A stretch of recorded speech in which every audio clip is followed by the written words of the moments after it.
Welcome back to another episode of the New Era Nerds podcast. I'm your host, Tommy, with my co host, Logan, back in action discussing Loki episode 4. We're going to do a little breakdown for you and also discuss tons of Easter eggs and theories, especially since this episode was really full of them, not really regarded as maybe the best episode that came out so far. But when you look a little more into the details, there's a ton of stuff here that I can't wait to talk about. Also, at the end of the episode, we will be announcing the winner of the $50 Amazon gift card giveaway from our Instagram account. The one for our YouTube account is still active. So if you want to enter to win that $50 Amazon gift card, all you have to do is subscribe, like this video, comment done, and then one thing you liked about the episode. So that one's still up until we hit 50 subscribers. So once we hit that mark, we'll announce the YouTube giveaway winner. So make sure you do all of that. I said Loki episode 4. My bad. I meant episode 3. So Logan, right off the bat, man, what do you think? It was an awesome episode. I you did mention that this wasn't, the people didn't think might not have thought this was the best episode, but I disagree with that notion. Definitely, it was a super good episode, and it was full of a lot of little things. And like you said, once we really get into it and start, actually dissecting this one, there's going to be a lot more at play going on. I did enjoy that we got to look into who Sylvie was, kind of her origins, although she was a bit kind of guarded. I thought it was super cool getting to know who, she actually was, where she came from. She claims not to be a Loki. Well, she doesn't claim not to be a Loki, but, she does not like She to be doesn't addressed. associate with the name anymore. Right. She does not like to be addressed as a Loki or Loki. So even though she was pretty, kind of had her guard up the whole time as to where, our other friend was a little bit more open Mm-hmm. to share, or so we think. Yeah, for sure. So the overall plot of this episode was pretty much a lot of character development between Sylvie and Loki. We start off the episode with the ending of episode 2, where they escape uh, the shopping center from Alabama, kind of escaping the TVA. We see them pick right up with Sylvie entering the TVA and Loki following her right after. She kind of fights her way through, and then big picture wise, they go down the road. They kind of escape the TVA because they were in a bit of a pickle. We really learn a lot more about Sylvie's powers, a little bit more about Loki's powers too. And then we get a ton of backstory between the two, a lot of them trying to figure each other out while not trusting each other at all throughout the entire episode. But then ultimately, what maybe towards the end we might see actually some trust beginning to form there. So we're not really sure. And then throughout this entire episode, uh, from my interpretation of it, I don't even know what to take as something that actually happened versus something that might have happened in an enchantment versus something that happened in some sort of illusion manipulation. Right. We're playing with all these different type of fireworks here, and there's a big potential for a serious rainbow explosion of fireworks with all these different things that really could be happening. So to be honest, I have no idea what might have actually happened versus what might have not happened. Obviously, we'll go into more details about that on what we mean. But yeah, it's really all over the place. So Right. And another thing that I thought, I guess we can get straight into enchantment and that kind of thing. But I think there's a couple things that are fun to kind of, I kind of want, people to start tossing around in their brains. One, who is enchanting who? Because we know that Sylvie can enchant people, but I've seen some interesting things online yep, um, yep. today.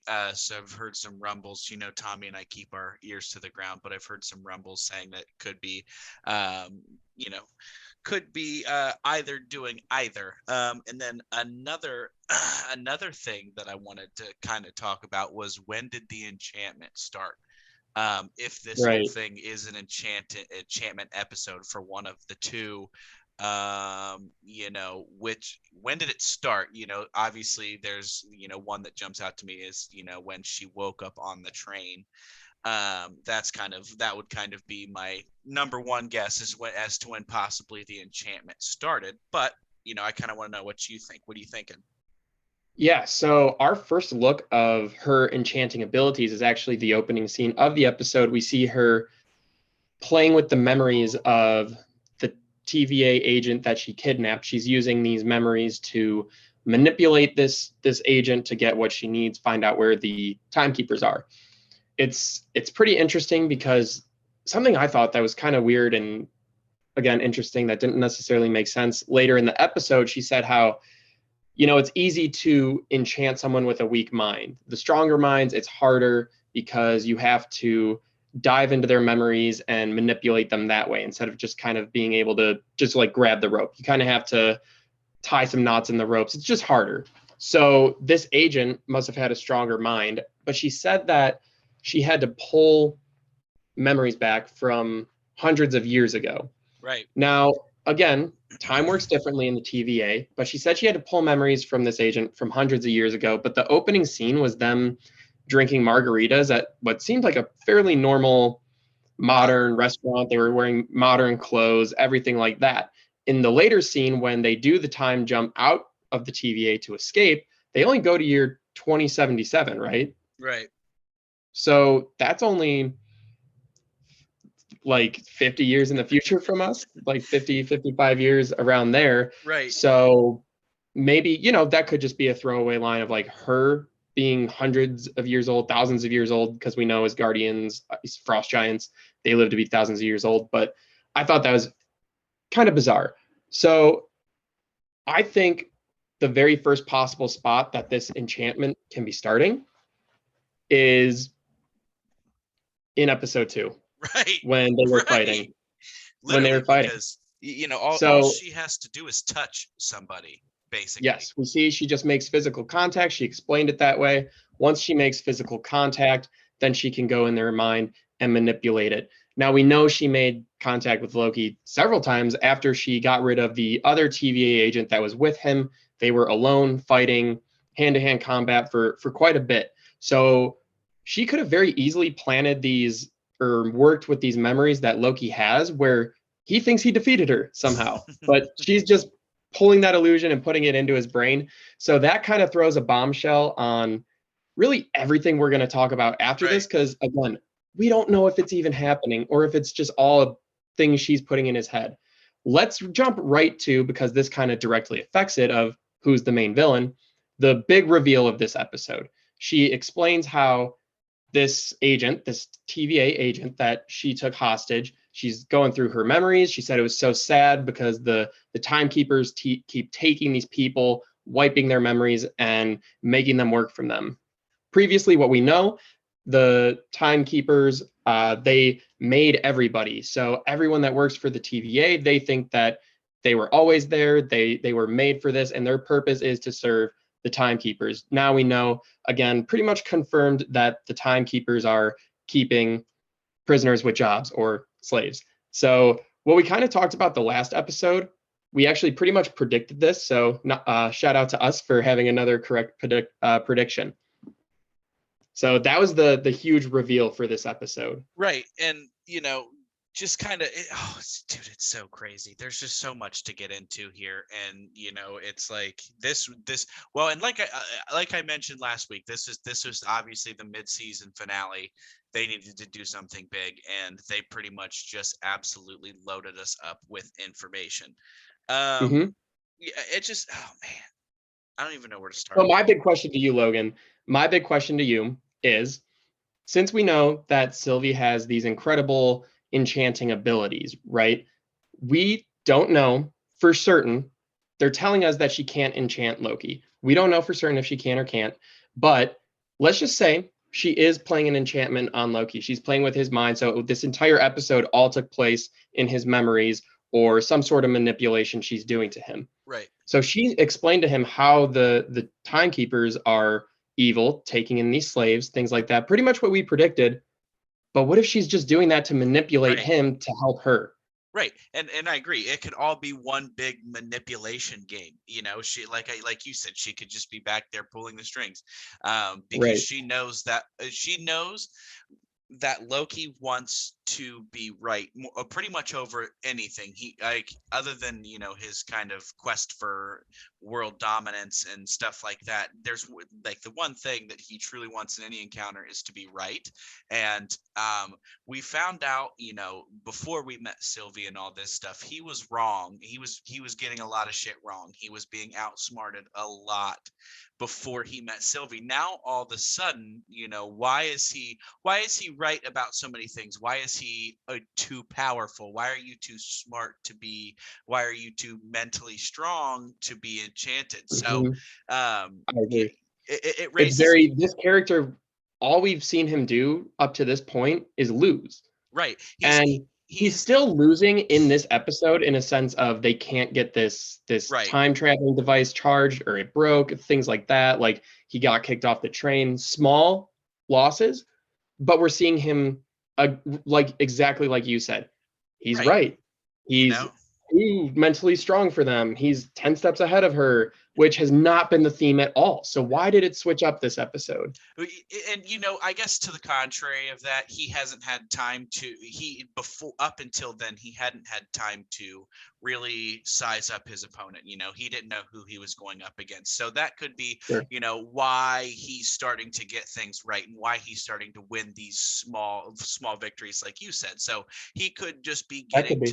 he could just be getting to know his opponent, and we do know him as being truly one of the most formidable villains and I guess now anti-heroes, but we know him as being one of the most formidable villains and antagonists in the MCU. So Right. I guess this could just be him smarting up, but I have to go with the previous. I think in some way, shape, or form, he is being outwitted because at every single step in this entire show, he has continually been outwitted and beaten in small encounters.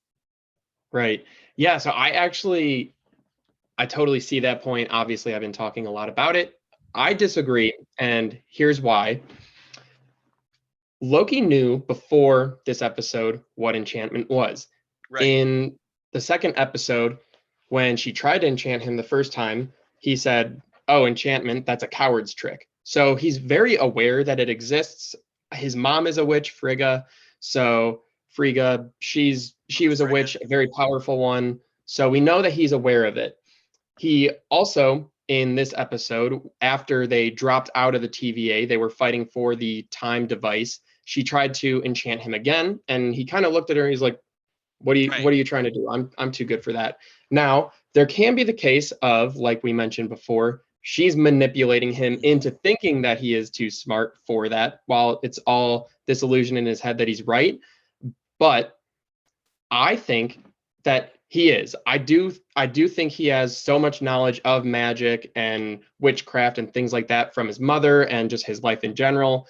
And like you mentioned, he is one of the most formidable enemies, antagonists in the MCU. So I do think he's able to combat that. I do think he has a very powerful mind. Right. And with that, I think he is kind of counterplaying it because the rest of the episode, and this is kind of one of the big theories floating around the internet, is that he played it off after that like he didn't know how. So he started asking her like, "What's this enchantment thing that you do? How do you do it? How does it work?" Kind of those type of things. And maybe instinctively, his first reaction when it was her life and death kind of fighting, it was, "Okay, I'm fine because I know about this. I can combat it."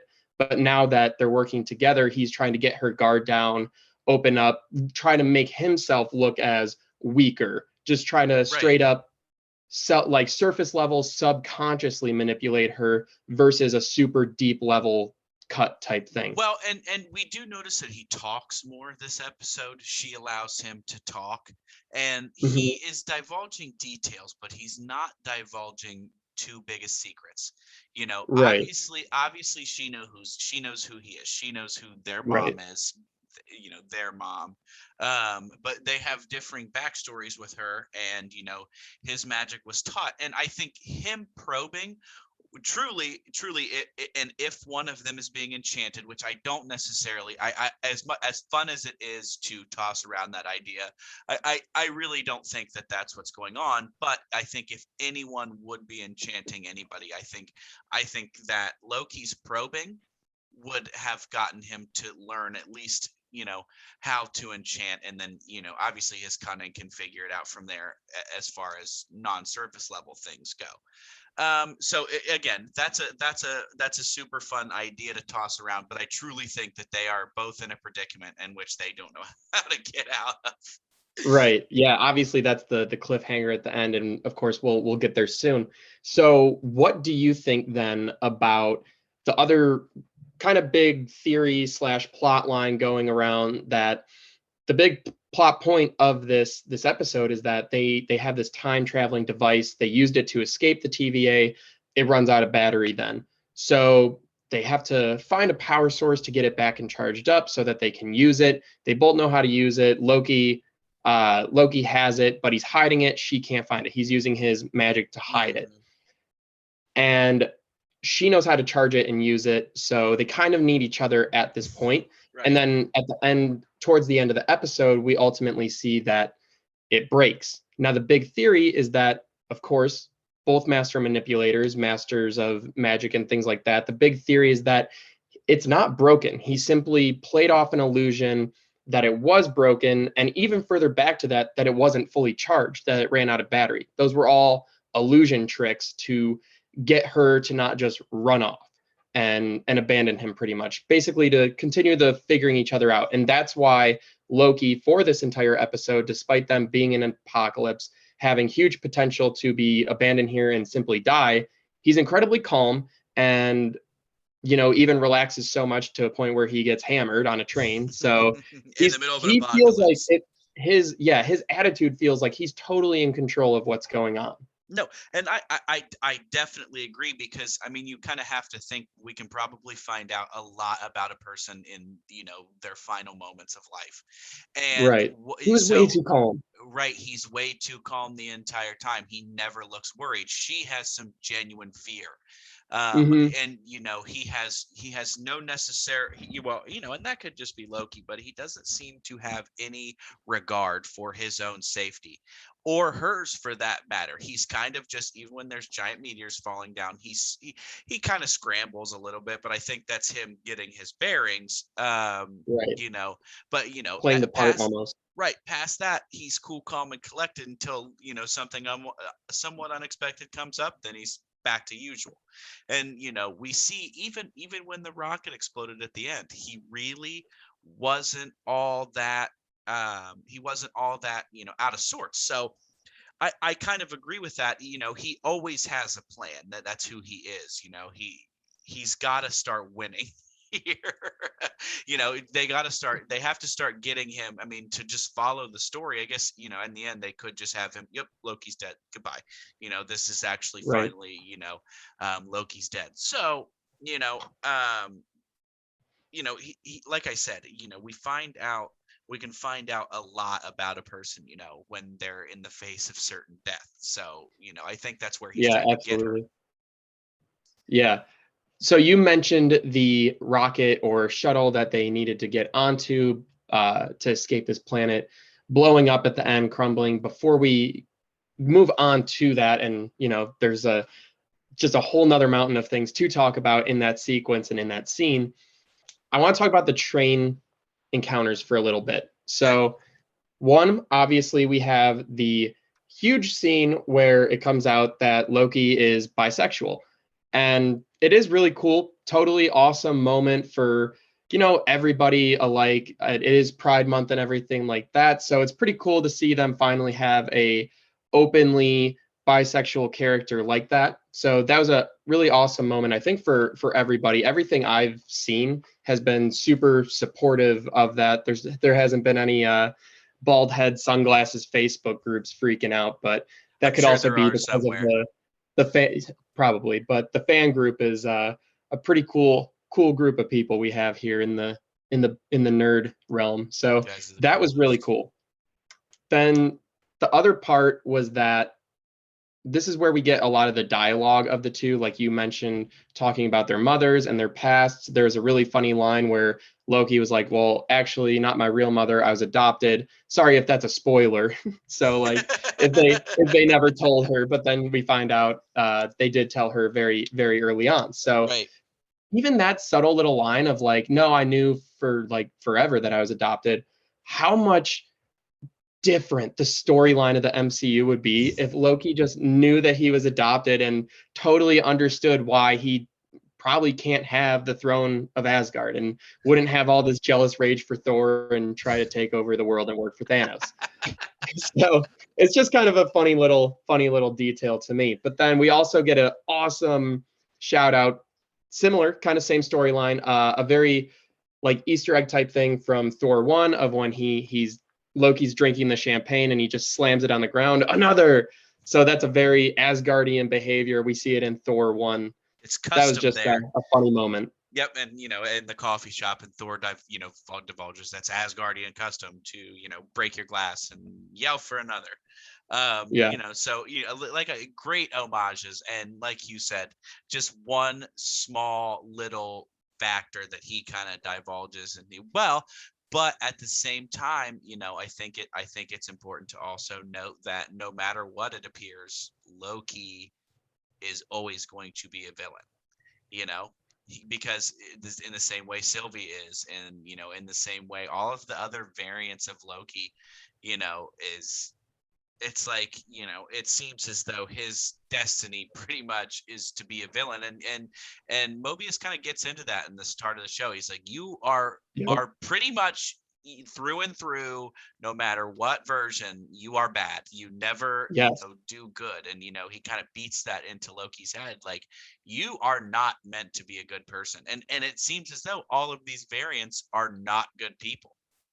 Dude, I love that you brought that up because something came up in my head that I'm going to tell you, but I forgot to put it down in my notes. So, going off the whole thing of Loki's always destined to be a bad guy, to be a villain, to be evil, like that. The scene where we see them talking to the older lady and she goes, "You're not travelers, you're devils." I thought it was super interesting because she called them devils. And in episode 1, the little kid, when Mobius asks who did this, she points directly to the mural of the devil. And they have those helmets with the horns on them, the devil with the horns. She calls them devils. The devil, obviously, being super evil, a very evil entity and things like that. I think it was just a really cool parallel to put in there and Right. even solidify that even more. So I guess the question then becomes: is Loki the devil? Are we going to start getting theistic in the MCU? Is this going to take a super big Bible turn? And I'm hoping so. As you and I are big fans of the Bible, let's just hope that this turns into a Christian franchise. Yeah, leading the next team of the Avengers, Jesus Christ. Jesus Christ and his 12 disciples. Yes. That's hilarious. No, yeah, no, and I agree. Apostles assemble. Yeah. You got the fucking cucumber and the tomato from the Veggie Tales coming in and helping out every now and again. Hey, multiverse, baby. Anything can happen. Baby. So yeah, I agree. The parallels to them being the devil are huge. I mean, it's like, like you said, the horns, we've got the stained glass, the traveler calling them the devils, their innate ability to seemingly just do bad. And, we haven't met a Loki variant that's good. Right.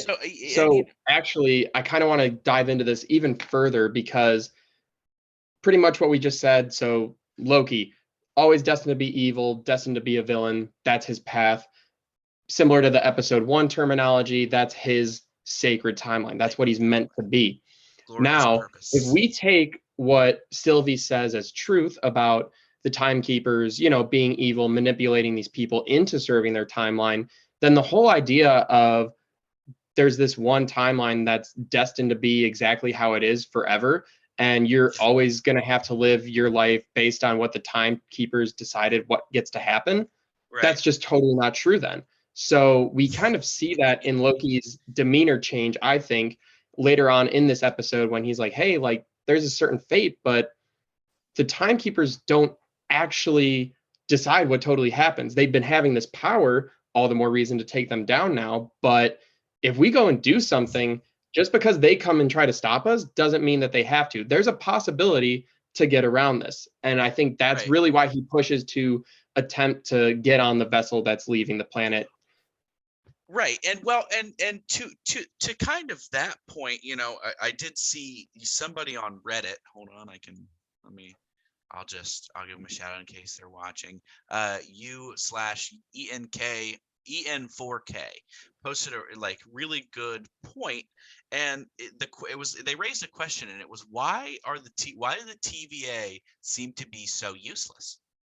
That it's like Mhm. you know, they seem to be infiltrated pretty easily by, Sylvie, and, Loki can't beat him, but, he's not really given the advantage to. Sylvie kind of just walks up on that bitch, opens up a can of whoop ass, and it's like, all right, but, and why are they getting their ass kicked by these variants? They can't be much stronger than any other variant they've found. And how was Thanos not a variant? Why how was he not Right, necessarily a variant, right. and why wasn't He Ultron considered a variant? So why weren't these people put to a stop? Well, but then I guess then again it would kind of lead people in the direction it kind of gets into that whole free will concept. So but if they're controlling everything that is and everything that bees, why why haven't they stopped it? Why haven't they stopped right. anything? Why if they claim to be this all-knowing power, why aren't they being this all-knowing power?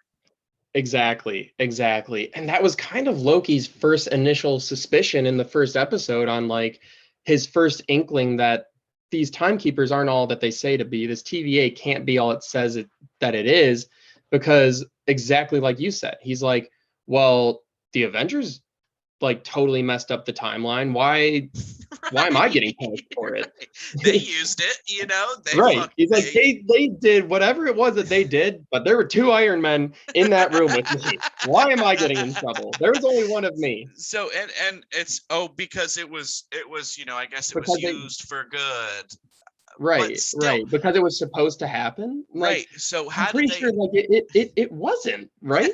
And like, then Thanos from a totally different timeline comes in and just starts wrecking shit. Like that was just supposed to happen. how Like, didn't they yeah, how did the TVA not step in and just fuck some shit up real quick and said this never happened? Boop. Okay. right, So right. I guess. Obviously, we haven't met them at this point, so Right. maybe they'll do something where they were in the background, but it just doesn't seem to make sense where like anytime, because from what we kind of understand, these Nexus events are really just anybody messing up a timeline. That they see And both the sacred. Avengers and Thanos big time messed up timelines. That was kind of their whole thing in the last big movie, that the last Avengers movie, Endgame. They're like, Right. here is a timeline and we're going to screw it up really bad. Or if that, why is there no mention of it? Why is there no mention of, oh man, Endgame and the blip, that really, that was a tough day at work? No reference to it, Right. no Because we know mention it of it. exists, even Right. though it hasn't happened in this Loki's lifetime yet. They it, know it it still exists. happens over and over again for the TVA every time this timeline goes through. Like, So what so where is any reference to this? Why didn't the TVA know about it? And I'm sure somebody out there is like, well, actually, blah blah blah blah blah. You know how this community is somebody knows everything. But right. Yeah, to these are just kind of the big questions. And it's just cool because Loki asked these same exact questions to the right. TVA, and they're like, oh, well, the Don't worry about timekeepers that. wanted it. Well, So and it's all now we good. noticed what's the cartoon clock's name? I can't think of. Miss Minutes. Miss Minutes. She has lied. We have found out, throughout this last episode, especially, we found out that she has been lying. And the TVA is obviously indoctrinating people. And why are they indoctrinating people? What's the whole gimmick? Right.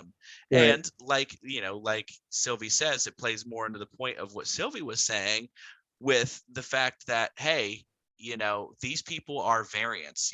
They're brought in, and when they're reset, are they actually just made into timekeeping, agents. So, Right. Essentially mind controlled slaves, pretty right, much. exactly. So, it kind of And it makes plays. so much sense as to like why every single one of them has such a different personality. Why Mobius, dude, I feel so bad for him because he just got plucked out of his Well, timeline riding jet skis, and well, now he's that's what their I'm saying, slave. and that's what I'm saying. Something that plays more into Sylvie's point is Mobius has this obsession with jet skis and all Dude, this what if they stuff. took him out of the Wedding Crashers timeline? Wow, That, Jesus, man, are they that'd going be to messed make up. well? Timekeepers, you better watch out And because if we and find and out that that's what opens up you the did, door. It opens up to the door to every movie we've ever seen, just being in a different universe. So we've I got mean, that is Owen. kind of exactly Yeah, what we're true. talking about here. Right. Everything is that technically, but Yeah. it's just they pluck him from Vince Vaughn. They're like, hey man, you guys have crashed enough weddings. You have changed too many fates. Think about it. Think about it, dude. Like people They've messed break up up way in the too many wedding crash. timelines. The Wedding Crashers is the Exactly. Nexus event. Exactly. It was, yeah. So, we're gonna see that. Um, I guess that's all I really have on that. I mean, I got some Easter egg things if you want to get into that. Yeah, well, yeah, so we could just talk really quickly then about the last scene where Okay. they're approaching the vessel, running through it. Really cool. I don't know if you noticed this, but just from a filming perspective, this was a one-shot scene. So there Yeah. were no cut scenes. The camera stayed on the main characters the entire time, did different panning styles, but there was never a cut scene. It was one solid shot of the Right. entire scene, which I love those. I think when they're used strategically or well, they're amazing. So it gives us a really good idea of the environment, the spacing of the environment, how far we are from the shuttle, all the different buildings around us. We got to see the awesome city that they're in from a world building perspective, and it's also just a really cool way to film an action scene like that. So Right. very, very cool. And obviously, elephant in the room, we're finally here. There's the one scene where the building falls and then he stops it. So you wanna talk about that? Wait, so what do you mean? The Oh, time stone? right. So, okay. So, yes, that was something that, well, actually, Dan Hensler commented on the Instagram. So, shout out to you, Dan. He did mention something about Loki having the time stone. And, we responded on our Instagram. That's a great point. However, I didn't think of this when I first watched the episode. So, could you, Oh, really? See, I right, I did. I that was kind of my first thought. I almost paused it. I didn't pause it. I did the second time I watched it, rewinded it just to watch it again. But the first time I watched it, I was just like, holy shit, did he just like rewind that building's time? Because right. the building's Oh, gonna okay. fall So on I them. see what you mean. I got you. Yeah. Right. So, The yes, building and falls. He kind of he's does that, stops it. Again, very calm demeanor for a right. building about to crush them. Right. And Okay. I he see puts what you it mean. back up. Now, we saw him use telekinesis in episode one, but this just looked very different. If you actually take it, like slow it down, a frame by frame type thing, I saw this on YouTube. You actually see like the dust and other parts of the building Coming back all up. go back together with it. Right. So So, that's actually a super good question. And playing more into the idea that Loki pretty much has an exact idea of what's going on. And that was I guess, yeah, I did question that now that I think about it, because I remember at the end of the episode going, wait, he stopped that building, but he definitely just didn't stop the rocket from crashing. And I totally forgot to write that down after I watched it, and so it right. just left my mind. But yeah, that's a really good point. So why do you think? So listen to this though, Logan. In episode one, when we see him find all those infinity stones in the Right, drawer, right, he picks up the green time stone. yep, We do not see him on camera put it back in the drawer. correct. We hear some rustling around like a little thud type thing, but we never see him put that stone back in the drawer. Sleight of hand, baby. He's a magician. He knows sleight of hand. I I would not be surprised if he snuck it. Now a lot of people are saying, "Oh, he didn't have the Eye of Agamotto that Doctor Strange uses. There wasn't any glowing green magic when he did this."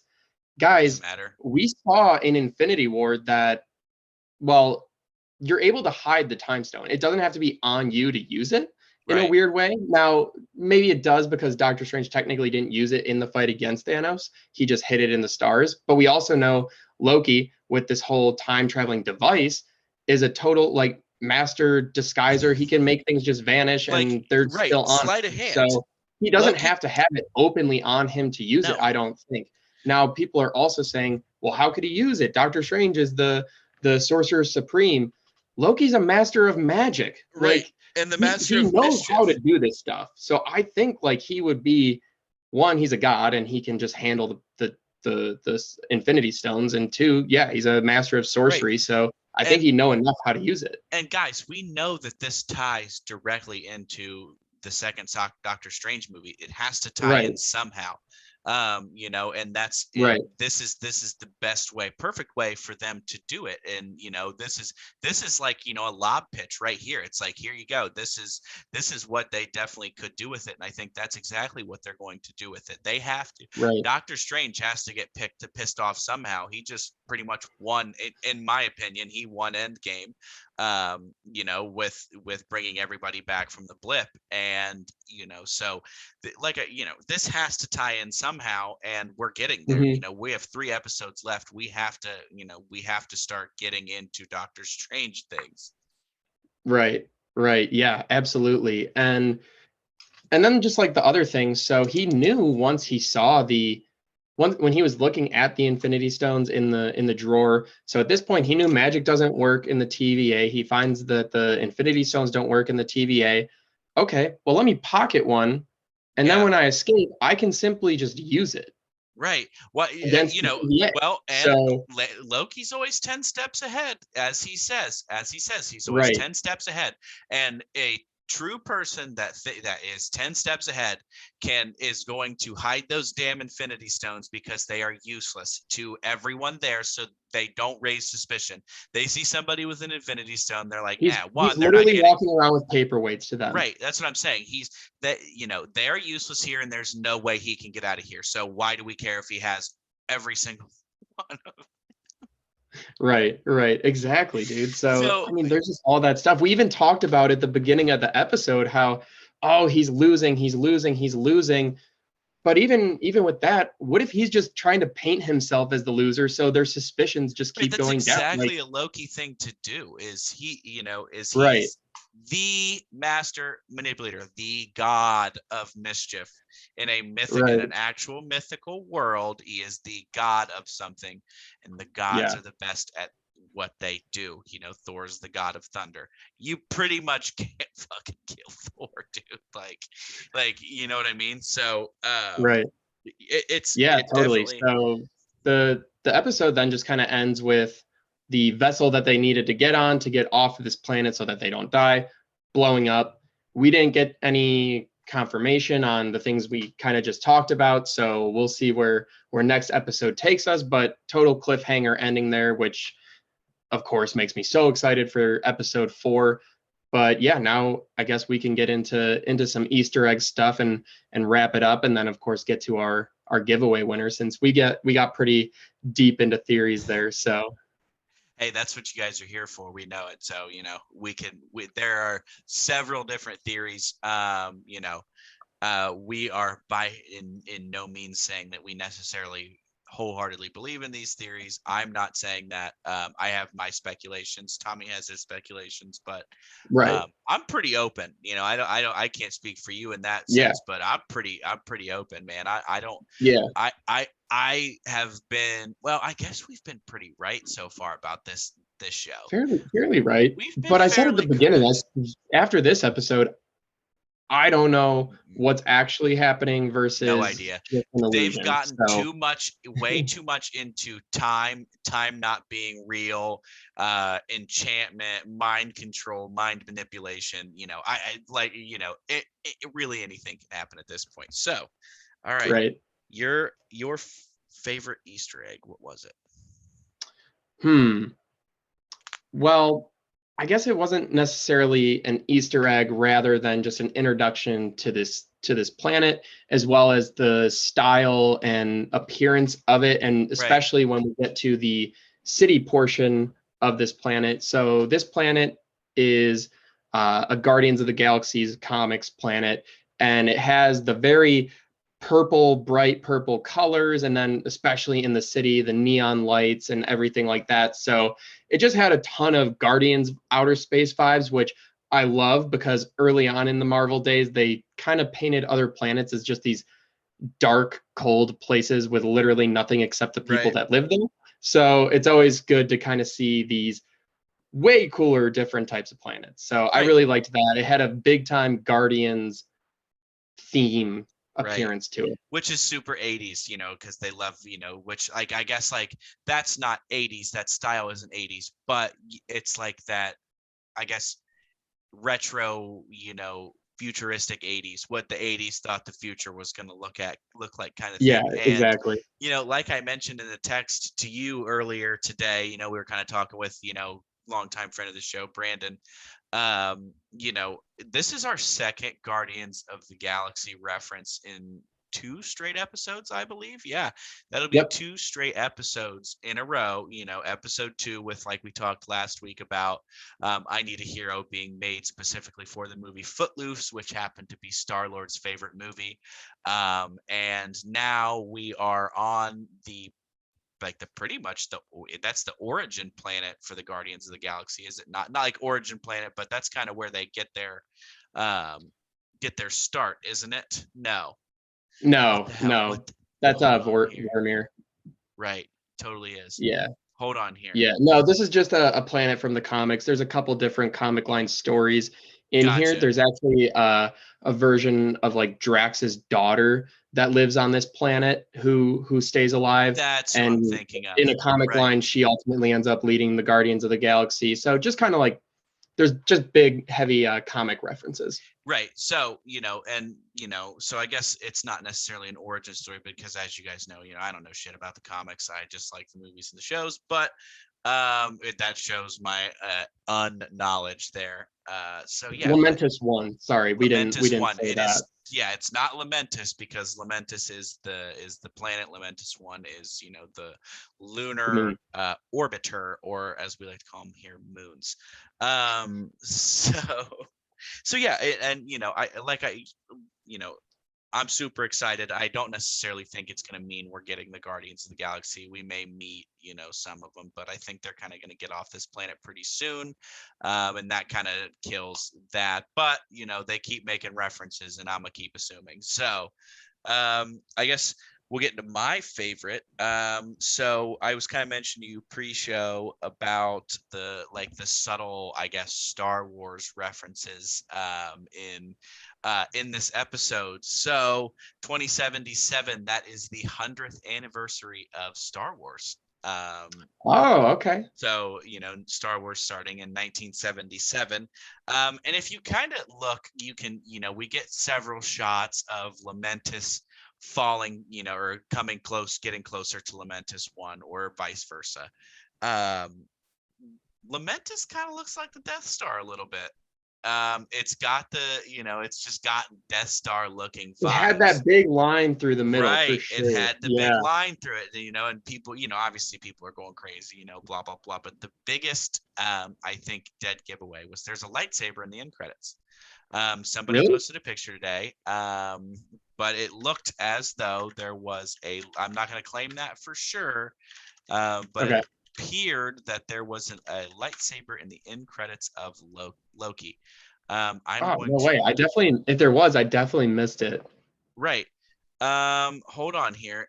Go ahead and discuss another Easter egg. I'm going to try to find something on it, because I didn't do much research, but I did I did just look a little bit, and that was something I found on the internet looking around today.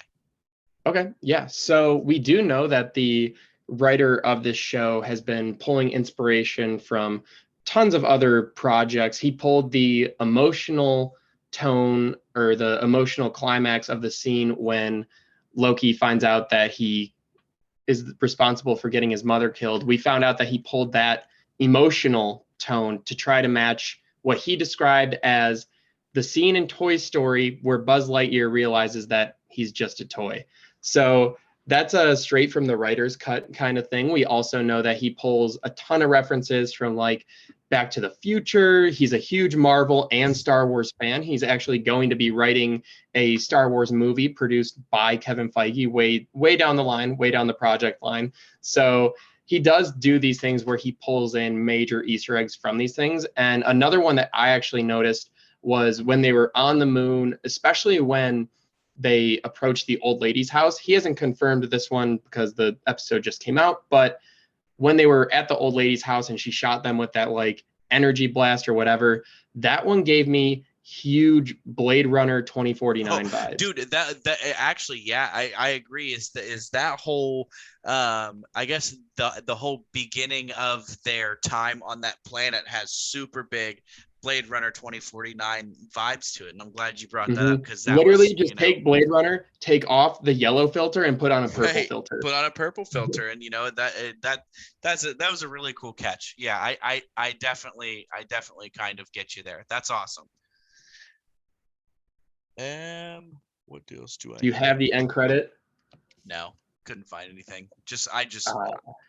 I love. Well, you'll have to, the fans, the people watching, you guys will have to keep an eye out on it too, and then let us know in the comments if you see it. Also, let us know any of your theories and things that you want us to take deeper dives into during these episodes. And of course, after episode 4, we can always go back and talk about and just get really, really into these theories, especially with all these things going on: time travel, reality, mind manipulation, enchantment, illusion projection. There's a million directions to go.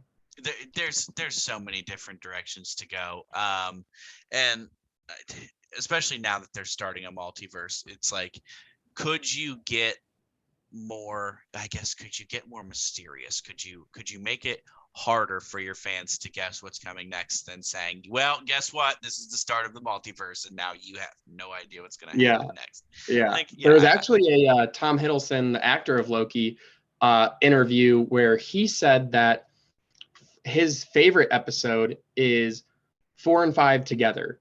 Okay. So it kind of sounds like that's going to be more of like a part 1, part 2 type episode. Yeah. So, I mean, all the more reason to be excited for episode 4.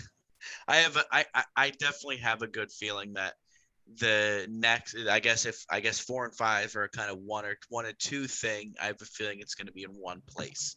I have a good feeling that it's going to be all in one place, and because we're getting used to, we're so used to with what this is. There's place. They're in a bunch of different places, and now I think it would be funny if they just kind of went episode 4 and 5. Guess what? They're in one place and they're not moving. Huh.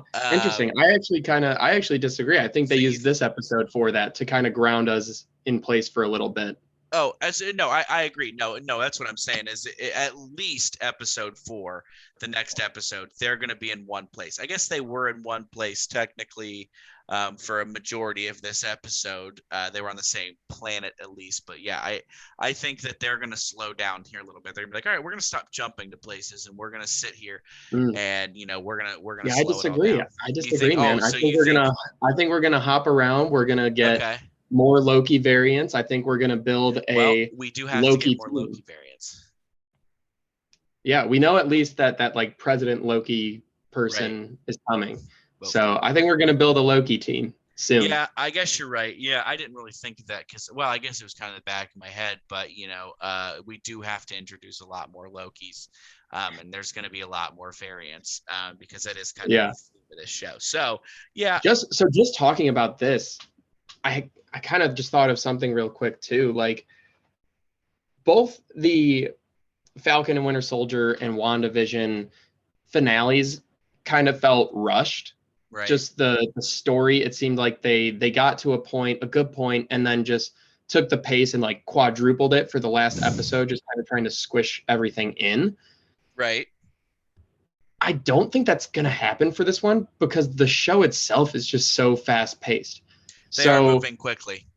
Like very, very fast. But even though we have no idea what's really going on, it doesn't feel uncomfortable or rushed.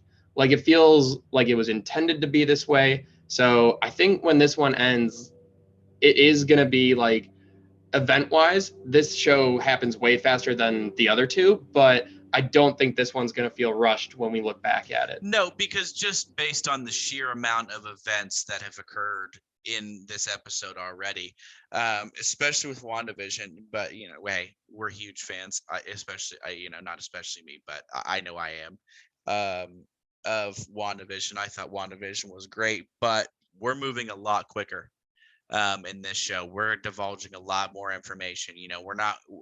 If, the first 2 episodes of this show, we weren't going, what the fuck is going on? We were, but we weren't like in a way where we're like, what the fuck? Anyway, so right. Yeah, agreed. I think they could go anywhere with this, and I like the whole what the F, what's going on. Yep. So, Yeah, definitely. Cool. So I think that wraps us up for this week's breakdown episode. So with that, make sure you guys subscribe and follow along with us on Instagram and everything like that at New Era Nerds Pod. We're just posting a bunch of content on there for you as well. So we're going to have, again, weekly breakdowns, everything like that, and just videos like this where we explain everything. Now, like I mentioned before, at the beginning of the episode, we are going to be announcing the winner of the Instagram $50 Amazon gift card giveaway. Like I also mentioned, the YouTube one is still available. So all you need to do to enter to win that is subscribe, like this video, comment done, and then a part of the video that you liked. And then you'll be automatically entered to win the next $50 Amazon gift card. That one will be given away at 50 subscribers. We're already at like the time of recording, we're at like 31. So make sure you get in there before it's a little bit too late. So make sure you enter that. Logan, go ahead and take us away with the winner, as well as some kind words. I'm really glad this guy ended up winning. We did do a randomized draw system online, and I couldn't be happier about who came out on top. Right. So actually, we have talked about him on the show before, and we're super stoked that this guy gets to take it home. We in no way actually know this person. You'll see a lot of people that we actually know have commented on, the Instagram giveaway and stuff like that. I can guarantee you that we do not know this person, nor have we met him in person. In either Tommy or myself, I have never met this person, and neither is Tommy. So, but it's huge that he got to win. Prime dot freaking Omar, my man, you are the winner of the Instagram Amazon $50 gift card giveaway. Yes, sir. We're super excited for you to have won it. If anybody, it's good to see the people that deserve it win this one. Yes, he was one of our first followers, man. Omar, you've been there since the beginning, supporting us. Right. Obviously, we're not huge or anything, but we're posting videos and everything. And from the start, man, you were liking our pictures, then you started commenting and everything like that. So we couldn't be happier that you won. And right. We appreciate your support from the beginning, man. So we're pumped about that. Go ahead and DM us on Instagram your information that we could send that out to, and I'll get back to you and we'll make sure we get that giveaway out to you. So pumped about that. Prime.Omar. Please, I'll be waiting in the DMs for you. Please give 2 strangers on the internet your address and personal information, and for $50. But no, seriously, Omar, congratulate. Yeah. Congratulations, Omar. Super stoked for you, dude. And with that, I guess I will plug the socials as we do at the bottom of every single episode. So if you wouldn't mind, and we implore you to go hit us up on YouTube, Twitter, Instagram, and TikTok. Twitter and Instagram, New Era Nerds Pod, and TikTok, new_era_nerds pod, and obviously the YouTube. If you guys haven't found your way over there, just look us up. You'll obviously recognize our channel from the profile picture on whatever you're consuming this on, so no worries about finding us. So with that, I guess we will close. Thanks for stopping by this week, Tommy. Love you, buddy. Yeah, love you too.